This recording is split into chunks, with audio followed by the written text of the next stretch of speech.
Our first teacher is the amazing, the ebullient, the gorgeous Mr. Schmidt.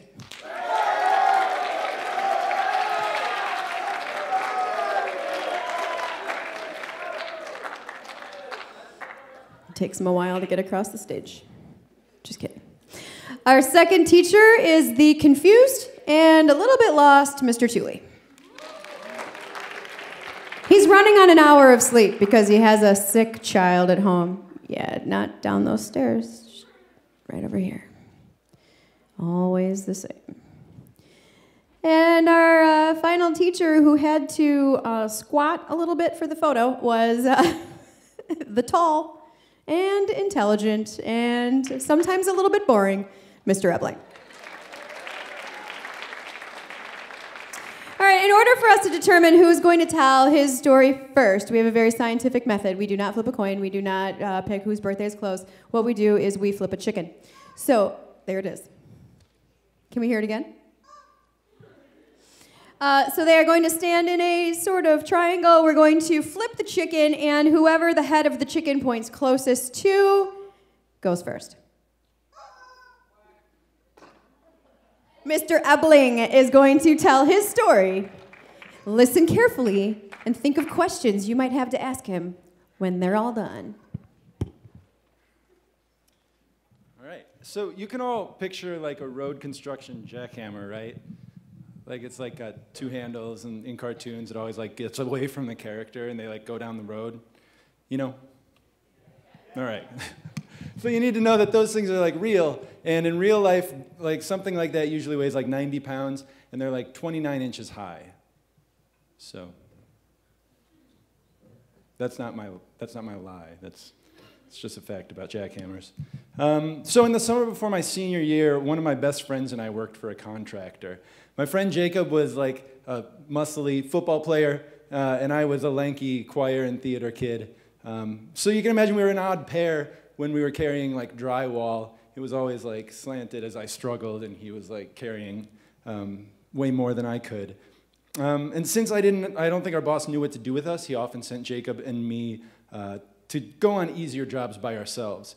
And on the way to one job, we were driving in this big reconditioned mail truck that had been fitted out with an aisle down the middle and like shelves floor to ceiling on either side. And Jacob was driving, and like many teenage boys, he was a very confident driver. And on the way to the job, he was going several very confident miles over the speed limit, and I was like, oh, that's our turn, and I was about to say, well, we'll get the next one because there's no way we're making this turn. Well, Jacob very confidently took the turn, and we made it, but there was just chaos clamoring in the back. Everything was falling off the shelves. And so we got to the job, and we found that pretty much everything had fallen into the middle aisle. Instead of cleaning it up, we took the equipment inside and into this apartment that we were working on, and Jacob started sanding the floor, and I went back out to the truck to get some extension cords. So as I peer into like the detritus of this truck, I saw that the extension cords were way in the back, and they were going to be hard to reach. And I knew it would be a stretch, but I figured I've got long arms, I can probably make it. So I was stretching, but despite my reach, I couldn't get it. So I started while I was reaching to step closer. And I thought I was stepping over the wreckage, but it turned out I was just stepping into it. And my foot landed on something that rolled out from under me, and it sent me crashing forward. Well, luckily, I was able to put my arms out in front of me to stop my fall. Except, you remember that jackhammer from before that I was talking about? That monster was in the back of this van, and it didn't move at all in that turn. It rose up strong and proud out of the sea of debris like the Rock of Gibraltar. And can anybody remember how tall I said that jackhammer is? 29 inches. Can anybody guess how long my arms are from the shoulder to the palm of my hand? 26 inches. So instead of my willowy arms taking the full weight of my body, it was my face, specifically the mouth part of my face, that took the fall as it struck the jackhammer in a way that I can only hope would have been described as startlingly graceful. So I put my hand in my mouth, and I looked at it, and I noticed there was quite a pool of blood in my hand. And the only mirrors we had were the side view mirrors of the truck, so I stumbled out of the truck, and I looked into the mirror to see that my teeth had broken cleanly in half. Oh, I should tell you, this story gets bloody and gross. My teeth had broken cleanly in half, and the main cause of the pain was that my nerves were just hanging out. Like, didn't know that happened to teeth. Plus, since I had my mouth closed when I hit, I had bit through my bottom lip. So I went inside where Jacob was sanding, and I had my hand over my mouth to keep the blood from dripping on the floors we were going to be refinishing. And I had to yell over the sound of the sander. So I shouted through my hand and through the blood until Jacob saw me. And he stopped the sander, and he saw me standing there with my hand over my mouth. And he goes, "What happened?" And I just moved my hand, and he goes, "Oh, it's not that bad." Because he was thinking, like, don't make the victim panic. And I was like, I already saw it. And he was like, "Okay, that's pretty bad." And I was like, "Yeah, I know." And mainly because he's a good friend, but also mainly because it was his fault that all that stuff had fallen into the back of the truck, he promised he would find my teeth. And after about 15 minutes of digging around the back of the truck, Jacob came out of the truck triumphantly. I found him. In his cupped hand, he had 2 little pieces of teeth. Son of a gun, he found them. And from some science class, Jacob remembered that the best way to save teeth is to put it in milk. I guess there's blood sugars in milk that keep a teeth alive. We had no milk, and nobody was home in this apartment building. But we had a master key. So Jacob took the key and went into somebody's apartment and poured a tiny bit of milk to soak my teeth into. Unfortunately, the only cup we had was one of those, it's like on the side of a construction water cooler, so it was just like a cone, like a flimsy little cone. So my teeth sunk to the bottom of this cone.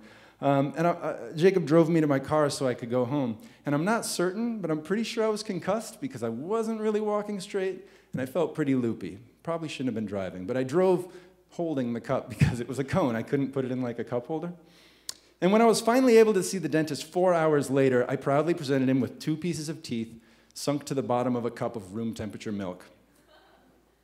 He was like, "I'll see what I can do." He gave me a shot of Novocaine, and then he checked to see if it was working by poking into the holes that my nerves were hanging out of. The Novocaine had not worked. But it was late, and he was needing to go home, so he just was going to get to work anyway. It turned out Jacob had only found 1 tooth and 1 chip of porcelain from a toilet. So they had to fashion a replacement. This is not toilet in my teeth. And to this day, I wonder if that other piece of tooth is still rattling around somewhere in the back of that truck.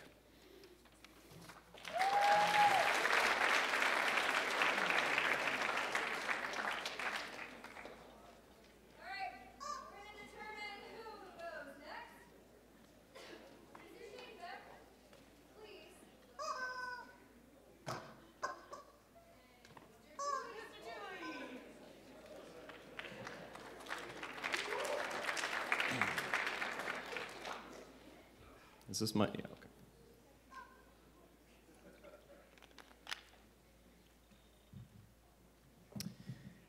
There are certain questions that we as human beings have been trying to answer for thousands of years. Does God exist? If so, does he ever directly communicate to us? And if so, does he ever do so through the toothpaste that we spit into the sink after brushing our teeth? My story will not answer these questions, folks, but it will certainly echo them.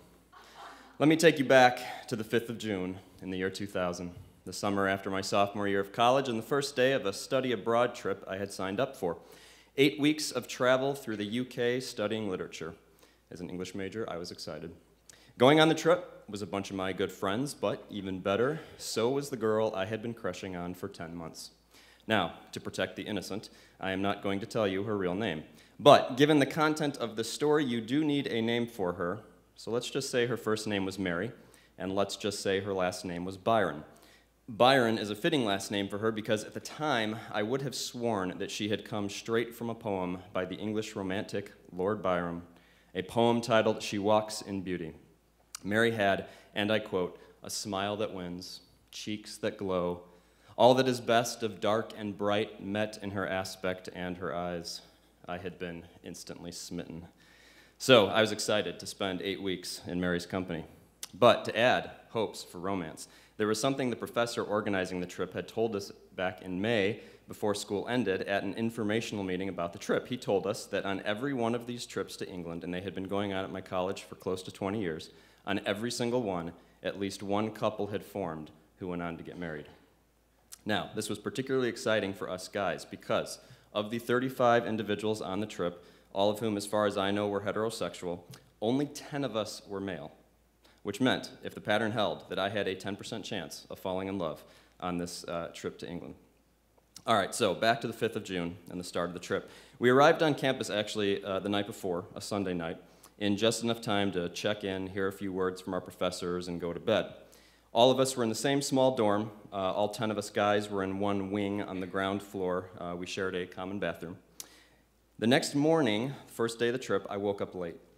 By the time I entered the bathroom to take a shower, everyone else, all the other guys, were finishing getting ready, combing their hair, brushing their teeth, etc. So I hopped in the shower, but as I was doing so, I heard one of the more boisterous vocal guys in the group make some sort of exclamation about how one of us guys was about to begin a journey that would end in marriage. And that got me thinking. I started imagining falling in love with Mary, obviously, walking through the English countryside, holding hands as we strolled along the Thames River, sharing a cup of tea maybe while reading Shakespeare. By the time I got out of the shower, everyone else had gone off to breakfast on time, and I was alone. So I dried off, wrapped my towel around my waist, and walked over to the sink to brush my teeth, my thoughts still on the possibility of falling in love. Somewhere in the middle of brushing, though, I had a very important thought. Maybe I shouldn't pin all my hopes on one girl. I mean, after all, there were 24 other girls on the trip, and maybe one of those other girls was actually the girl for me. So, it didn't seem wise to let my infatuation with Mary Byron blind me to some other girl who might be perfect for me. After all, what I really wanted was just to fall in love, to find that person who made me feel complete. So, as I was finishing up my brushing of my teeth, I kind of tossed out a question to God, not even consciously, really. It was almost more of like a longing sigh. God, is there a girl on this trip for me? And then I spit my toothpaste into the sink. Now, there are really only a few different forms that toothpaste takes once you spit it into the sink. I'm sure you're familiar with them, but the circular pool or the flared starburst or the thick streak that we typically think of is not what I saw. With my hand on the faucet, about to wash it all down the drain, I saw 2 letters staring back at me, a capital M and a capital B. And you know what my first thought was: Mary Byron. I knew, though, also, that we as humans often tend to see what we want to see. So even though I wanted to take this as some sort of sign that Mary was the girl for me, I knew I needed to be as objective as possible about it. So I looked back up in the mirror, shook my head to clear the cobwebs, reminded myself that it was probably just a random splotch in the sink, and looked down again. But no, the initials were clearly there, an M and a B. Now, at this point, I honestly didn't know what to do. No one else was there to verify what I was seeing. And I thought to myself, what if Mary and I do get married someday? Who's going to believe this? Now, the thought did enter my mind, and maybe it's entered yours already, that maybe I should take a picture of it. But keep in mind, this was the year 2000. This was back in the day of cameras with film in them. And my camera was back in my room. I hadn't even put film in it yet.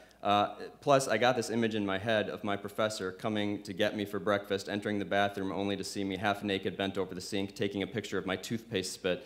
It wasn't exactly the first impression I wanted to make. So I just washed it down the drain. And then I got dressed and went off to breakfast, granted with a little bit of a skip in my step because, maybe, just maybe, I had received a sign from God that Mary was the girl for me. Now, Mary and I did not, of course, get married. My wife and I met on the actually kind of romantic Match.com. But what was I looking at in the sink on the 5th of June in the year 2000? Was it an M and a B? Was it a sign from God? I suppose only God knows.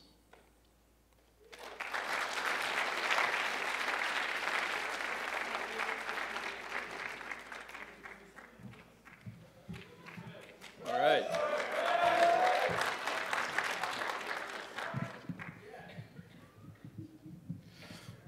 Okay, I will not be quoting poetry, because I'm not really an English teacher. All right, here goes. It is about my first crush, though, so it kind of follows with what Mr. Tooley was talking about. So, first crush was the first day of second grade, and for the first time in my life, I was just absolutely speechless. It was like this angelic revelation of a girl paralyzed my soul. My stomach swirled, my muscles, mind, and mouth froze. I was a marble statue, just drooling and gawking at her like a total creep. Until that moment, I could have always depended on being able to blurt out something. In fact, my loud mouth had gotten me into trouble lots of times already because I lacked what my parents, teachers, counselors, and even the school principal called a filter. But all I could do was stare at her brown hair, which was braided up in a bun, and her slim arms. I remember thinking that her arms were amazing. Something about her reminded me of Princess Leia, like the end ceremony hairdo, like when she shafts Chewbacca. And then somebody said something funny, and I knew this had to be true love because it wasn't just her looks. No, her laugh was like a warm wave of cinnamon washing through my veins. It had to be real. So by the end of the day, I had found out that her name was Debbie McFarland, and that was about all I learned the first day because I was still too nervous to go up and talk to her like a normal person. Because normal wasn't me. Normal wasn't what I felt, and normal was not what we were destined to become. So I racked my brain for a way to make the right first impression, and an agonizing month crawled by. But in October, I overheard Debbie and her friends, who I also studied meticulously, because I thought if I got to know them, that might give me an in to Debbie, and yes, I know how terrible that sounds, but that's what I did. And they were talking about scary movies and aliens. And I thought, what? Hold up. Did this girl like science fiction? Because that was my in. This was huge, you know? Like, this do I could. Because I loved Star Wars. Okay. Thank you, guys. All right. All right. So Halloween was approaching, and I started working on a scary costume for school. And I didn't want it to be anything as boring and cliche as like a vampire or a werewolf. I wanted it to say something about me as a person. So I decided to make a Tusken Raider costume. Now, if you don't know, the Tusken Raiders are the nomadic thugs who live on Tatooine, and they give Luke Skywalker a hard time when he goes looking for R2-D2, but then Obi-Wan shows up and saves him, and it's all good. So the Tusken Raiders basically have the same costume as Obi-Wan Kenobi, just sand-colored robes and whatnot, but the helmet is like a beehive-looking thing, and it had metal spikes coming out like this, and the mouth is like a darker brown, and it had more metal spikes this way, and they had goggles, right? So it was really scary and eerie looking. But I started making one in my art class out of paper mache. Like I started with a plastic mask, and I taped it to a toy army helmet so it was all one piece, and I cut up a pair of swimming goggles and like glued those on. And then I did the paper mache around the whole thing, and then the next day I painted it. And for the metal spikes, I just used white chalk, which protruded out, and surprisingly looked great. So when I was done painting it, I put it on. I think it was maybe even scarier than what was in the movie. Like, it was amazing. I was wicked. And the mask totally changed me. Like, no longer was I nervous. I felt amazing, bold, creative, and a little itchy because of the plaster thing. But anyway, so Halloween, I felt confident and cool, elated and eager, unknown yet unafraid. So I went right up to Debbie McFarland and waited because she was talking to my buddy Garth and her back was to me. And I didn't want to be rude. But as soon as there was a lull in the conversation, I said, "Hey, Debbie," and I was ready to let fly with my best joke, but when she turned around, she screamed in absolute terror, and honestly, I think it was a good thing I was wearing the sand-colored costume because I almost crapped my pants. Like, it was like that bad. So I didn't know what to do. She just began shrieking, and she was looking right at me. She didn't know who I was, of course, because I had the mask on, but she was looking right at me, and she started backing up. She nearly tripped over Garth. And then she kind of spun around, saw the teacher's big desk, lunged for that, crawled down behind it, and the screaming turned into like a whimpering and a sobbing, and I was just left standing there. And everyone else, looked from like Debbie to me, and they're looking at me like I'd done something really mean, And the teacher ran over, and she looked at me like I had done something wrong, but then she didn't talk to me because she didn't know who I was, because I was in the costume. And then she went on to Debbie, and then she sat down on the floor and was like, "What happened? What did he do? It'll be okay." And I just started backing up, and I didn't know what to do. So I went to the bathroom, and I started doing some quick calculations. It turned out that I had not really heard the whole conversation when I was eavesdropping, and so I had misinterpreted things. Debbie was not a fan of scary movies and aliens, so I took off my mask and basically everything else, and I went from being basically the kid with like the greatest costume to the one with the absolute worst, because at that point I was just a poster child for everything khaki. So anyway, I went back to the classroom and I was going to apologize, but my teacher like stopped me at the door and was like, "Craig, just go sit in the back of the room." And not that I was in trouble, she just didn't want Debbie to have to look at me, because every time she did, she was starting to freak out. So the girl of my dreams couldn't bear to look in my general vicinity. And needless to say, this destroyed my confidence, and I did not try talking to girls again for years and years. But there were two good things that came out of it. One is that I learned at an early age, before it became a problem, and I'm going to pass this one on to you, I learned that stalking does not work, okay? Just FYI, all right? And now that I'm older and I'm looking back, I can say that it's probably good that it ended the way it did. Not the way it did, but like when it did, because it was before we really could have fallen in love and our little hearts would have been broken. Because now I know that it wouldn't have worked. We were not destined for each other, because Debbie hated Star Wars.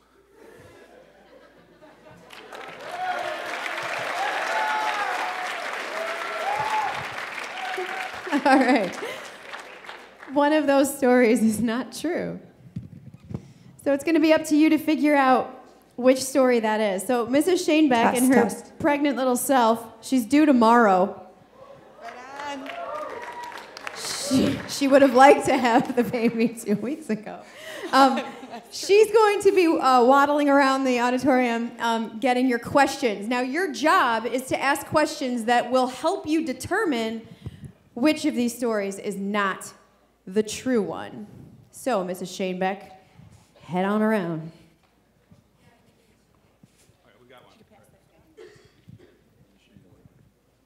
All right, I don't have a question, but I can automatically rule out Mr. Ebling, because I remember you telling us your story when I had you freshman year. That's cold. I still think it's Ebling. I have a question for Mr. Schmidt. Shout out to Mr. Schmidt, by the way, because he's awesome. How old were you when you first saw Star Wars? 4. Okay. It came out on May 25th, 1977, as I'm sure you know. I'm pretty sure it's the 22nd. No, it's May 25th. Are you sure? Yeah. Yeah. I didn't see it on opening day, but the first time I saw Star Wars, I actually was scared myself. I couldn't watch the trash compactor scene. But then, you know, it all worked out. So I went back and we saw it many, many times. But anyway, that was when I was 4. This story happened in 2nd grade, so it's a couple of years later. It was actually after Empire came out, because that was in May of 1980, as you know. Okay. All right. I'm pretty sure that was maybe a plot to throw everyone off, so don't let that sway you. You have a question? Mr. Tooley, I find it peculiar that you had no film already in the camera, because even if it just, usually you don't stop or roll at the end. Now this is before any of these students ever had, film. It's just really strange to me, like why would you not have film in that camera? Because even if you finished a roll, before you go on this big trip, you would think you would just take a roll, put it in, then you only have 3 others on the side. Can you account for that? Fishy. No. You're right, I suppose. I'd finished a film, or a roll of film, and actually, yeah, I don't know. You have a question? Yeah. Go Yeah. ahead. Okay, I have a question, Mr. Tooley. You said Mary Byron wasn't her real name, but how were her initials MB in the sync then? Sorry, say that again. How were they in the sync? Like, you said that Mary Byron was like what you were going to call the girl, and that that wasn't her actual name, but then how are her initials in the sync if that wasn't her actual name? Well, they were different initials. Is that? Well, you said her initials were MB. Well, in the yeah, sink. because I was using Mary Byron as her name. Her name could have been like Myrtle. So you changed that part of the story I changed to that fit. part too to protect the got it. innocent. Yes. Any other questions? Mr. Ebling, do you, I'm over here. Yeah, you know me. Hi. Hi. Do you have like fake implant teeth? Yeah, yeah. Okay, so do they have to, I don't know about implant teeth. Do you have to maintain them somehow? Like, do they have to get replaced every few years? How do those work? I hope not. I just take care of them like they're my own.